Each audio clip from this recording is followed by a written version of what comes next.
एक बार की बात है, एक राजा तलवारबाजी कर रहा था तो अचानक से उसके अंगुली में कट लग गया। तो पास खड़े मंत्री अचानक बोल उठे, राजा साहब चिंता ना करें, जो होता है अच्छे के लिए होता है। यह सुनते ही राजा को गुस्सा आ जाता है।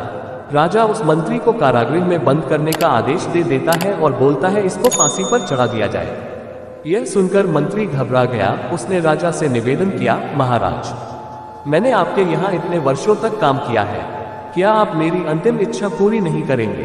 राजा बोला, ठीक है, बताओ क्या है तुम्हारी अंतिम इच्छा? मंत्र बोला, कृपया मुझे 10 दिन का समय दीजिए, उसके बाद आप मुझे जो चाहे वो सजा दे दीजिए।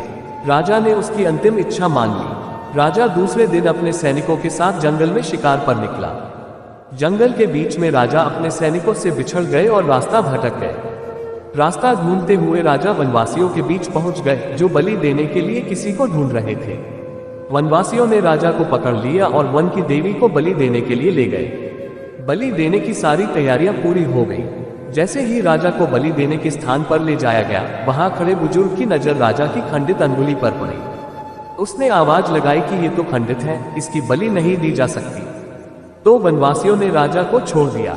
राजा जैसे तैसे वहां से निकला और अपने राज्य पहुंचा। सबसे पहले कारागृह में अपने मंत्री से मिलने पहुंचा। राजा ने मंत्री से कहा, आपने सही कहा था, अगर मेरी अंगुली नहीं कटी होती तो मैं जिंदा नहीं होता, यानी जो होता है वो अच्छे के लिए होता है। राजा ने फिर पूछा, मेरा तो फायदा हुआ, लेकिन आपका कैसे फायदा हुआ? मैंने तो आपको सजा दी। मंत्री बोला, मैं आपके साथ शिकार पर हमेशा रहता हूँ, उस दिन भी रहता, लेकिन मेरे खंडित नहीं होने के कारण मेरी बलि चढ़ जाती, इसलिए मेरे साथ भी जो हुआ अच्छा हुआ। राजा प्रसन्न हुआ, लेकिन छोटी सी बात पर मंत्री को सजा देने का दुख भी हुआ। इसलिए राजा ने मंत्री को कारागृह से निकलकर फिर से अपने साथ रख लिया। दोस्तों, अपने जीवन में भी बहुत से उतार चढ़ाव आते रहते हैं। कभी कभी कुछ चीजें मन मुताबिक नहीं होती हैं। इस कारण से कभी निराश नहीं होना चाहिए। हमेशा याद रखें, जो होता है अच्छे के लिए होता है। भले ही कुछ अच्छा हो या ना हो, लेकिन उस परिस्थिति के प्रति सकारात्मक नजरिया रखने से उसका प्रभाव बहुत कम हो जाता है।